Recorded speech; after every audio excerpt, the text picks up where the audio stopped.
Welcome to our regularly scheduled work session meeting of the Board of Commissioners of Haverford Township, Monday, December 4th, 2023.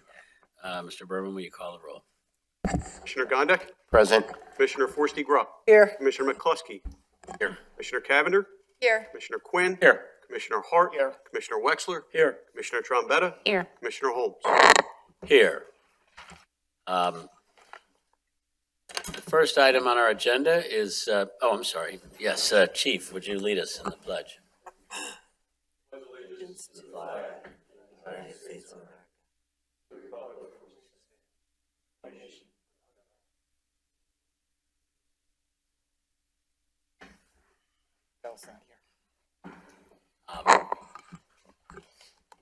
Excuse me for 1 second, folks.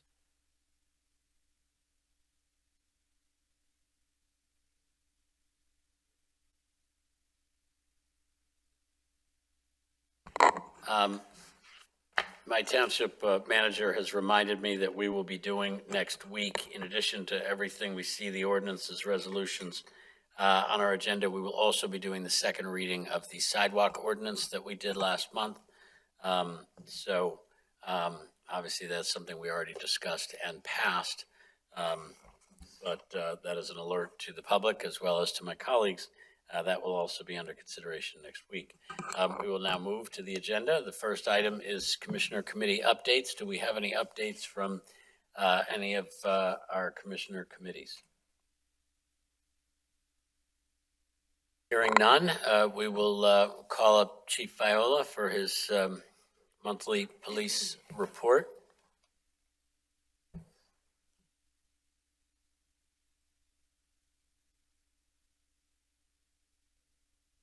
Good evening, Chief. Monthly chief report for November 2023. 11 criminal arrests and 1 juvenile arrest. 1 citation. 25 non-traffic. 3 and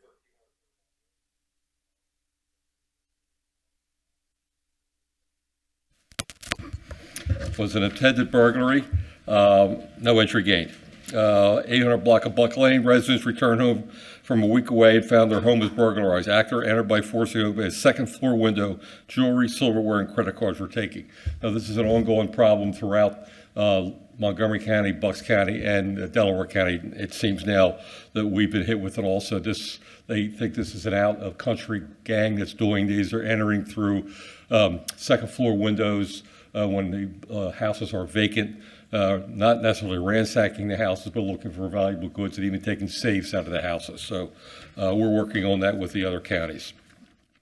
On 11/28, police responded to the 2000 block of Westchester Pike for a burglary. Business manager reports someone got in through the business, stole $5,000 worth of eyeglasses and frames.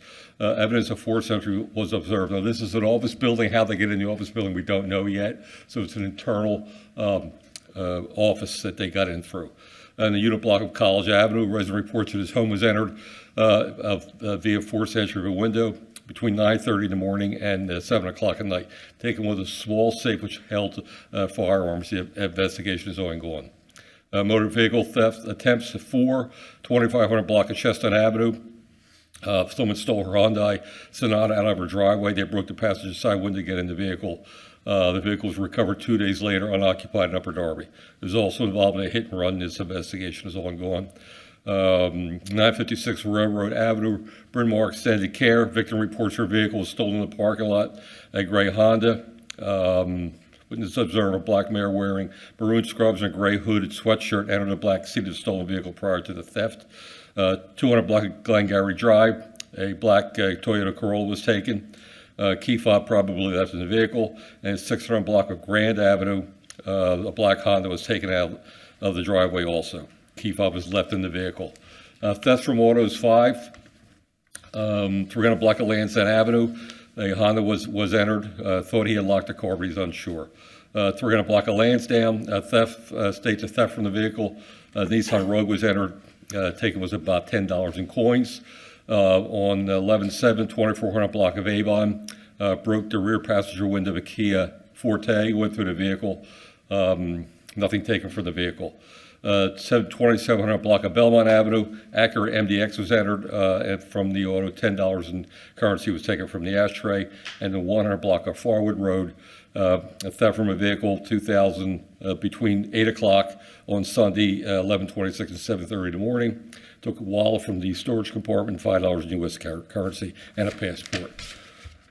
Also over the weekend, this Saturday night, Sunday morning, we received a call 2:30 in the morning of a person that was in a bar on Haverford Road making firearm with his finger, saying he's going to shoot people. He was intoxicated. The bouncers threw him out of the bar. Now, he lived across the street in the 2300 block of Haverford Road. Officers responded down there, saw him in the window, the open window, and took a video of him what appeared to be holding a rifle. After making attempts to contact him, he was back and forth to the window and stuck what appeared to be a rifle out the window. After trying to make multiple attempts with him, I was called. We activated our SWAT team. Our negotiators were called in. We made multiple attempts to contact him through phone attempts and through family members and could not get a hold of him. We worked on that for quite a while, and then at some point we decided to make entry into the apartment. A SWAT team went through the door and arrested the subject. He did have a crossbow in the house, which was loaded with a scope on it, so it is just as dangerous as a weapon, as everyone knows. He was arrested, taken into custody without incident, and he's been charged with multiple violations. We're told he's out on bail at the present time. So that investigation is ongoing, and we expect to have more charges as the investigation continues. That's my report, Commissioners. Thank you, Chief. Anybody have any questions for Chief Viola? I have one question. Given what you said about vacant houses being entered and valuables stolen, what advice or reminders would you give folks who may be traveling over the holidays? Well, the biggest problem, obviously, is leaving packages in the car. Take everything out that's valuable, lock the car, and especially if you're going to, as I stated before, gyms, dog parks, or anything like that, do not leave wallets or handbags or backpacks in the car where they're visible, because that's when they're stolen. Also to worry about now are the porch pirates. A lot of deliveries. People are shopping more and more online, obviously, and getting more deliveries, and we're seeing that, not just us, obviously. Throughout the region, that things are taken off the front porches. Also, the scams that are going around, which is I've received 3 of them over the weekend. I got one from the IRS saying I was due a refund, which I never get refunds, so I know it wasn't right. But it looked so real, I could see anybody falling for it. It looked exactly like an IRS statement, but obviously IRS does not send emails for information. They send it through the mail. The other thing is the credit cards, and also Comcast Xfinity. I've been getting left and right that my bill wasn't paid, and I get automatic withdrawals on that, and you go and look just to see what it is, and you can see that it's a scam. So it's out there, and I can see how people get hooked onto these very, very easily, and they clean their bank accounts out. So it's just, you got to be aware. If you don't recognize the email, don't answer it. And watch your package to be delivered, watch where you mail things. If you remember last year this time, we had multiple thefts for mailboxes with Christmas gifts and cards and things like that. So, anything that's mailed, take it to the post office and bring it inside, not the outside. That has calmed down somewhat, but it is still a huge regional problem. So, What about vacant houses? you can call the police station, or you can go online and report your house vacant. We have that available, and the officers will do a spot check during their patrol. So we urge people to do. We've been doing that since I've been here, but it's much easier now, obviously, because you could do it online, and it goes on a master list. The officers are all well aware of it, and they can check the houses. Thank you. Chief, I have a quick question. With the holidays approaching, I've had a couple parents ask me about the motorized scooters. Is there any update on the motorized scooters and your experiences with them in the township over the last month or so? Well, we've had some serious accidents with them over the past 6 to 8 months or so, and we have talked numerous times about the law. There is no law governing them. They're supposed to be ridden on the sidewalks, but there's no teeth in that law. We can't do anything with that. And, you see kids out there riding them in the street, and they're serious. Some of those go up to 25 or 30 miles an hour, which is pretty quick. It's the side of a car. You're going to be seriously injured. And I know we're going to see a lot of it in January, right after Christmas, because it's probably going to be a big, big gift this year, besides the fact the huge fire hazard with the batteries that plugged it in the house. And I think we've all seen on the news how there's these intense fires from these battery packs that catch on fire and cause extensive damage. So my advice would be find something else to give your child, even though it's probably already bought. But if you do, you have to teach them the safety measures, where to ride them on the sidewalk and drive them and wear safety equipment, helmet, knee pads, elbow pads, and that sort of thing. So there's not an age thing for these kids to ride? There is no age thing. There's nothing for it at all. It's, they don't have to be registered. You don't need a license for them, which we have talked about, and we move forward with it. There is something on the books that says they're there, but there isn't anything to it. So we have asked if we can move forward with this through the Chiefs of Police Association. So, but like anything else, it takes time to get these things regulated. Thank you, Chief. You're welcome. Chief, earlier in the year, I think the Y took some safety measures to improve safety. Has there been any improvement in we're getting less calls to the Y? I'm happy to report a vast improvement at the Y. Great. Yes, our meetings with the managers up there, we're up there very rarely now. So I'm happy to report that they heeded our advice and, realized that there was some issues up there that they had to straighten out. They took safety measures, but it has dropped off dramatically. Great, thank you. You're welcome. Anything else? Thank you, Chief. All right, thank you, Commissioner.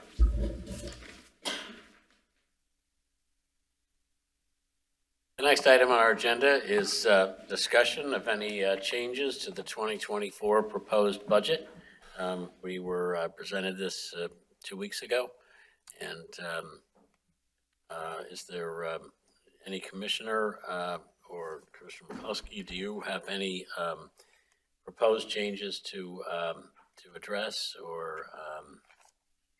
In discussion with Amy Cuthbertson and Dave Berman, they continue to analyze numbers as it comes in during the course of the year, and the budget involves a certain amount of projections for the year 2023.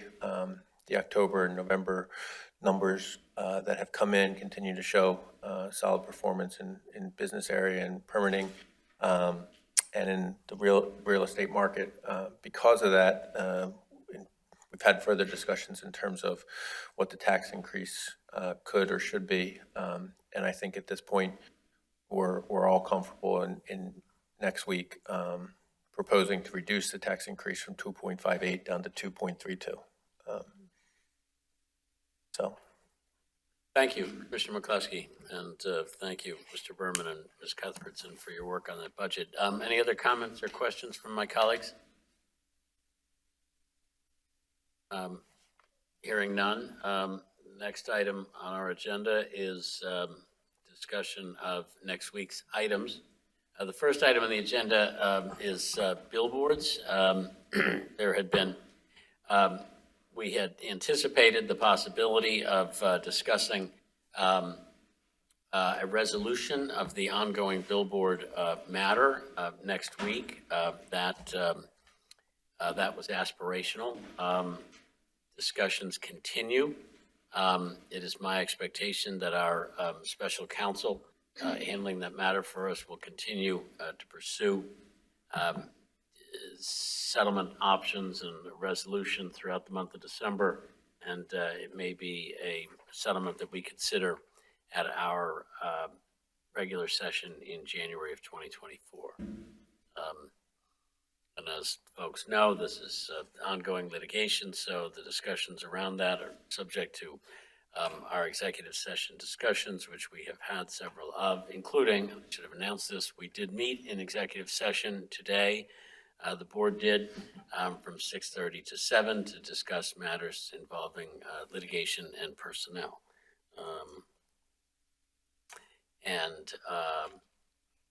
So that is billboards. We will be considering next week 8 ordinances, because one of the ordinances will be the sidewalk ordinance we'll be considering for the second time. Also under consideration because next Monday's meeting is also our final budget meeting. So several of the things that we will be doing at next week's meeting are associated with the adoption of Haverford's 2024 budget.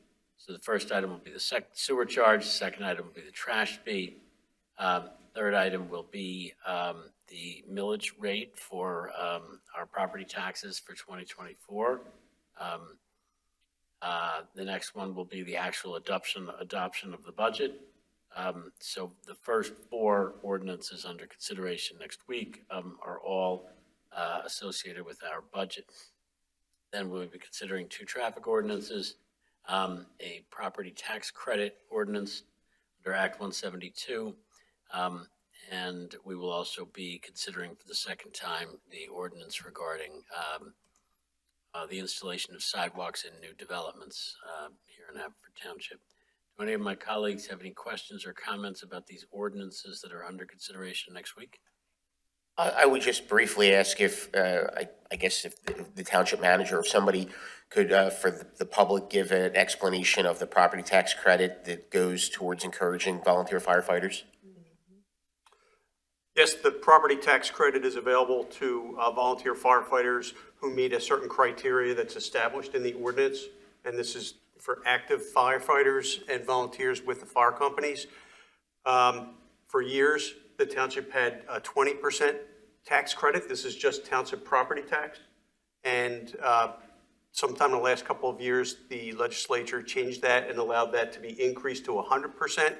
And at this point, the Assistant Township Manager and Finance Director and I are recommending a 50% credit. So we're going to increase that from 20 to 50%. Thank you. I think it's an excellent idea. Any other questions or comments about the ordinances next week? Hearing none, we will also be considering 6 resolutions. Senior Economic Recovery Program, it's an extension. We will be adopting our meeting schedule for 2024.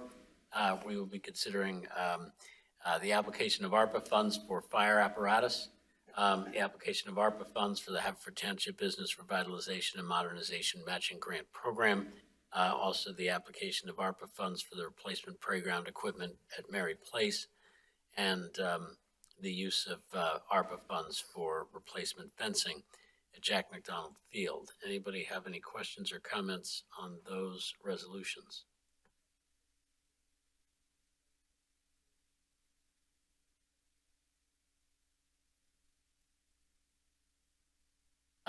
Thank you for that observation, Commissioner Hart. I trust that that it's just the year that's wrong, and not every date is this year's last year's date. So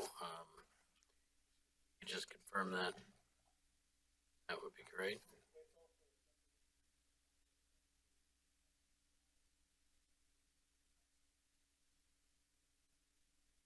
The agenda.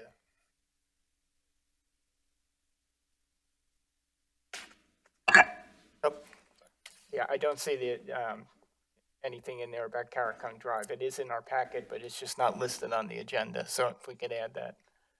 Again, thank you, Commissioner Hart. We will consider it added to next week's agenda. Anybody have any questions or comments on the closing of Caracon Drive for Sundays during the year? Remind me, do we have a, is that all 52 weeks now, or do we, it is, okay.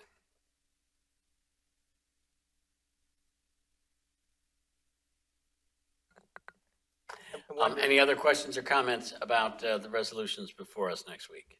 I wonder if Commissioner Trombetta could just speak a little bit about the, business revitalization. Yes, happy to.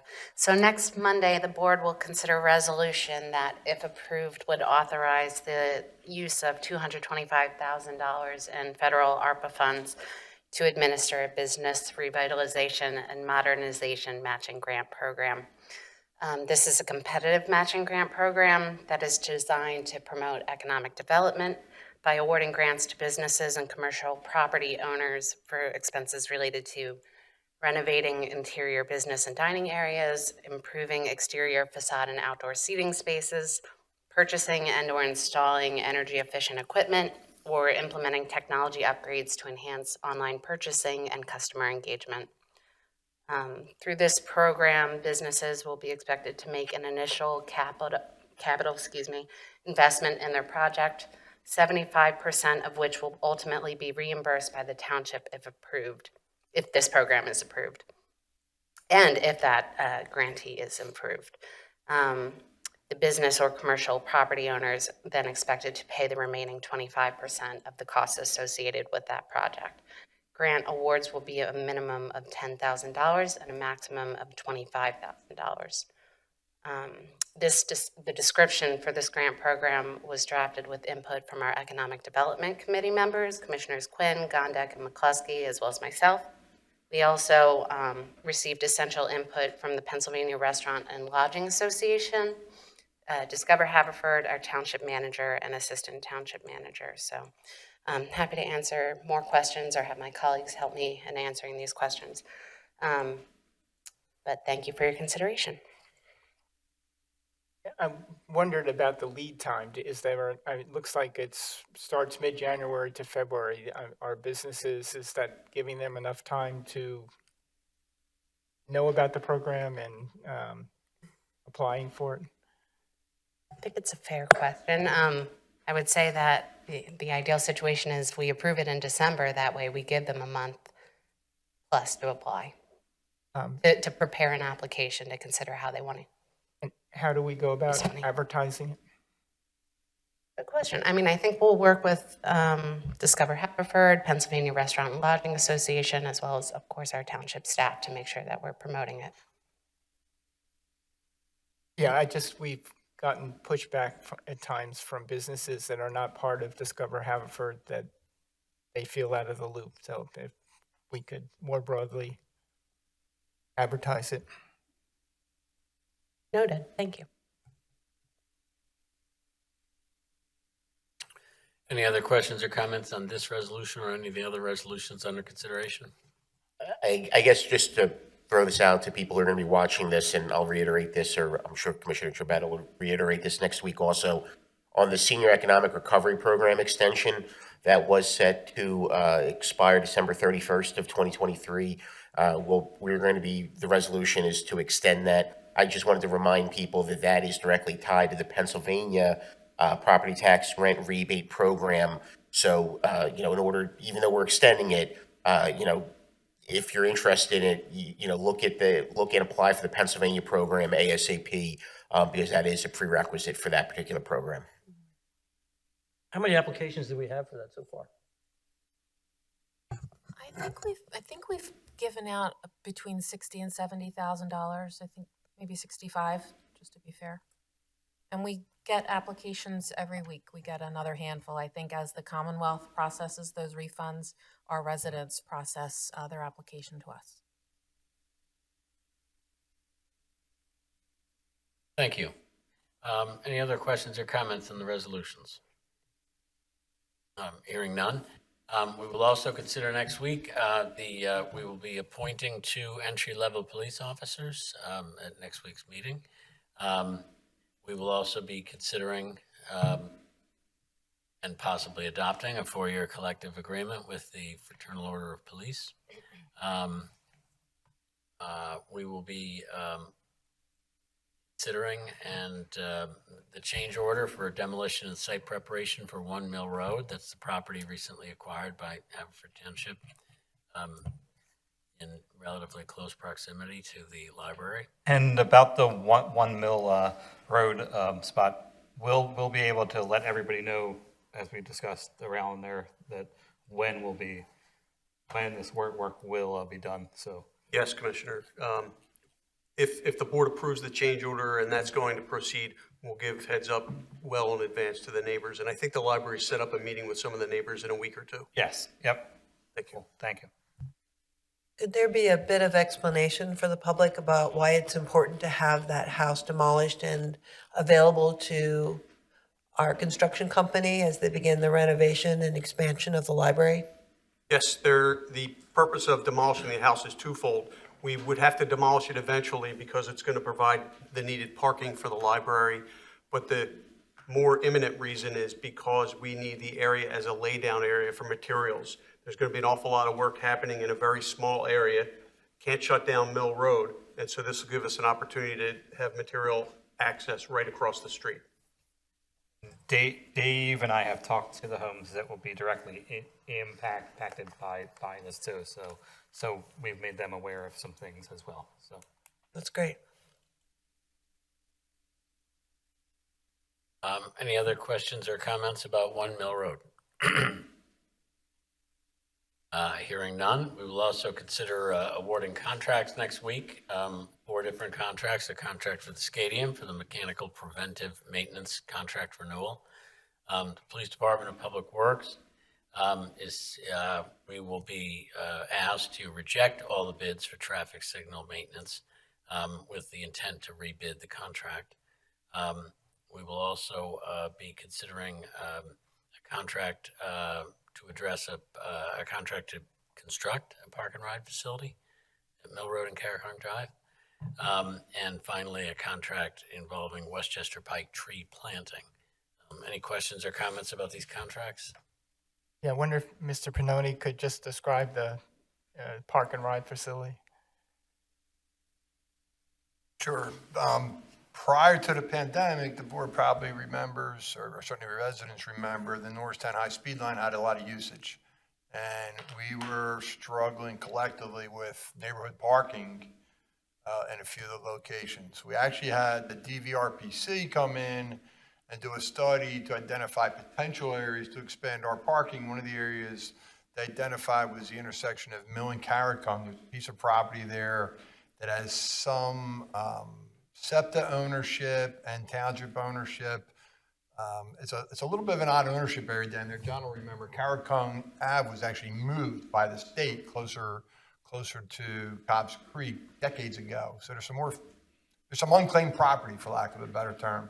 So during the pandemic, we were looking at putting in a parking lot. It was going to be 20-some spaces. It would be a parking lot, stormwater management, decorative lighting, and enhanced route from the parking lot to the SEPTA entrance, including handicapped ramps and lighting along the route. During the pandemic, with usage coming down and having some trouble getting approvals from SEPTA to build a lot on their property, we scaled it back to about half of that size. Still have additional off-street parking. We'll still have the enhanced route for pedestrians, bicycles, and still have the decorative lighting and the stormwater management. The grant from the grant was, if I remember, a little over 500, a little over 500,000. So how many spaces would? 10. 10. 9 and 1 handicapped. And is there potential if? Built to be expanded if needed. Okay. Because the original design had it at about 2024, and the way it'll be built is if the demand pops back up, expand the lot. And how In fact, about if I remember right, we put the stormwater in for the bigger lot, but I don't remember for sure. how about along? There's cars now park along Carricong on the creek side. Is there some improvements going in that area, or? No, not really. The improvements are really for the pedestrians to walk from the lot and down Mill also over to the Beechwood entrance. There's a handicap ramp improvement at Beechwood. So there's a little bit on the other side, not really for parking, more for pedestrians. And how about, this is not permit parking, or is it? I mean, I don't know the answer to that. I don't know if it was ever really contemplated on how we would manage the spaces. I'm not aware. Are the other lots at the SEPTA stations, are they permit, or they first come first? I think they're all, first at come, those first stations served. are first come, first served. They're- I'm sorry, go ahead. The other lots are owned by SEPTA. If they're commuter lots, it would be pretty difficult, I think, to have permit parking. Just my thoughts on it. I think the rest of the parking, like at Minoa, where I think we have our most parking, that's first come, first serve. With all the complaints of on-street parking, like my daughter lives on Penfield, so her driveway gets blocked every day. Why are we scaling back? Because we've gotten complaints over the years, and we've put no parking on, and we've migrated over from street to street to street. Good You live over question. there. That's I mean, good. it makes sense to go to the maximum, and then my other concern is, if we're gonna build a parking lot and it's gonna be ours, we need to put some type of video security on there. Video security. I mean, we're having problems we have to correct, we're just gonna magnify once you start putting more cars in one spot. It's just, hey, come on in, and we need to watch it, we need to monitor it and patrol it, so. The answer to your first question is ridership's down by a third. It's a third of what it was.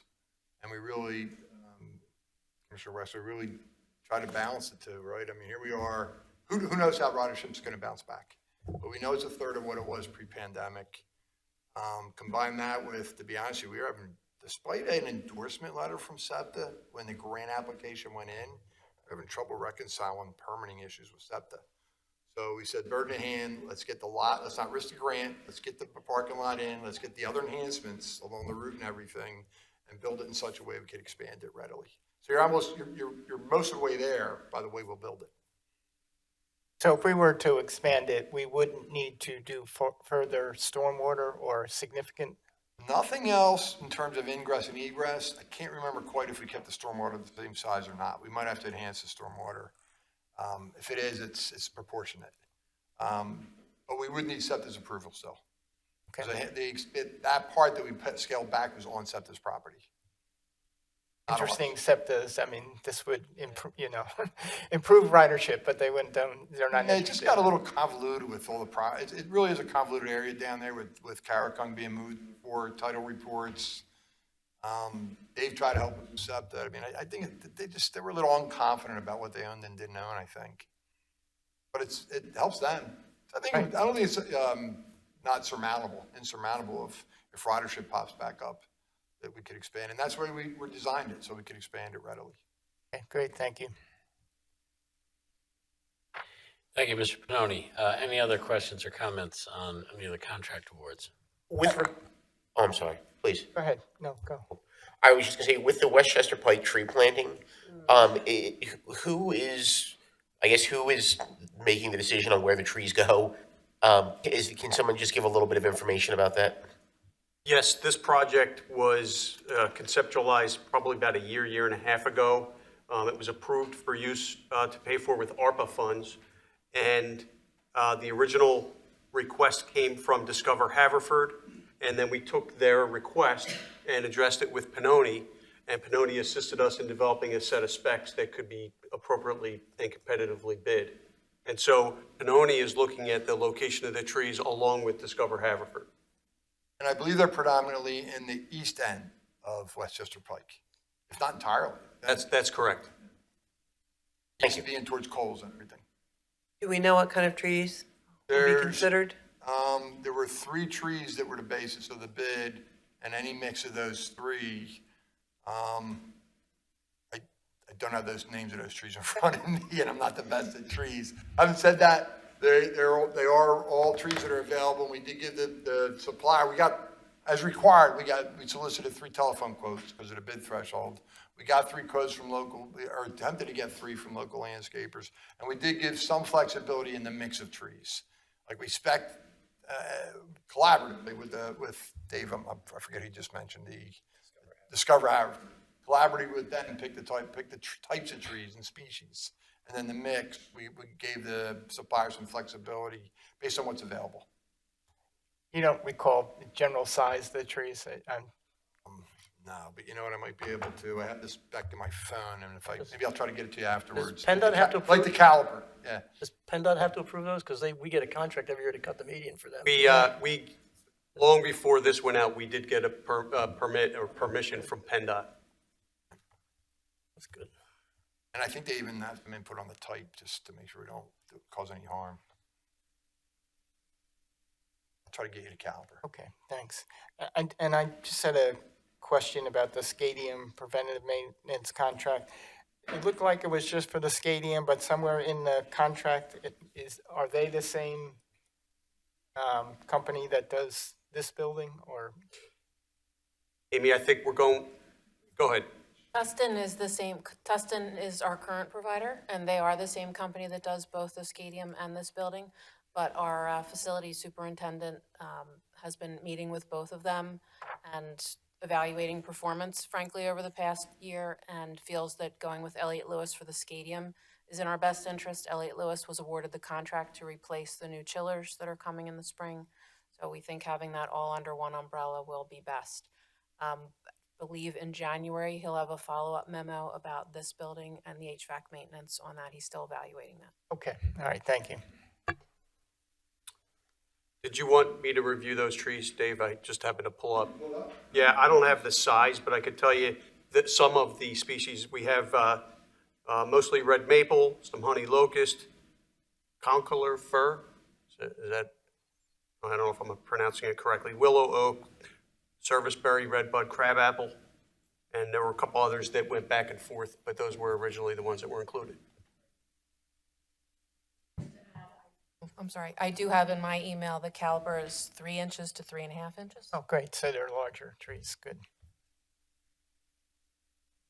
That's good teamwork.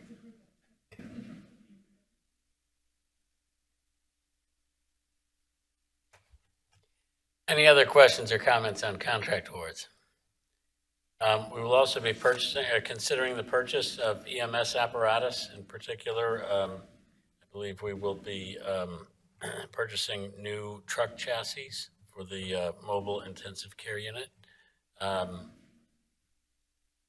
Perhaps Mr. McCanns will give us 30 seconds on that. Start the clock. So we currently have 2 mobile intensive care units that are getting to the end of their life, their expected life, and the EMS fire study identified that we should have a 3rd unit so that we can cycle it into the rotation, give enough time for the repairs of the other vehicles.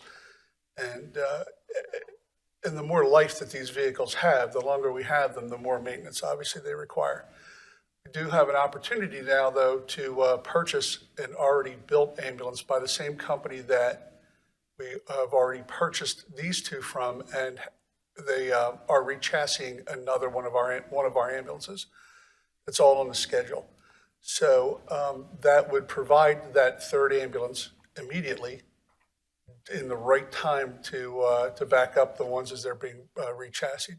We spread it out over the next couple years. So it fits in the correct rotation. Right now, when one goes out because of an accident or due to large maintenance like transmissions or whatever, Narberth places an ambulance in our town. And one of the ones that they own gets moved into Haverford Township, but that's not part of their plan. That wasn't part of their overall cycle. They have their backup ambulances for their fleet. We currently do not have a backup. Okay, thank you for that explanation. Any questions or comments for Mr. McCanns or about this purchase? Hearing none, we will also, Parks and Recreation will be purchasing 2 things. We'll be considering the purchase of 2 things, the all-inclusive play structure at Mary Place, as well as field fencing, as well as fencing at Jack McDonald Field. Any questions or comments on these contracts?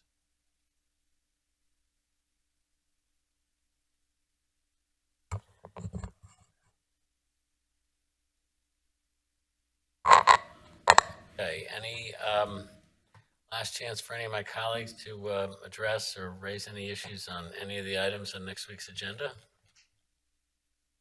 Okay. Unless anyone else has any business before our board, I will consider a motion to adjourn. We are adjourned. Thank you and good night.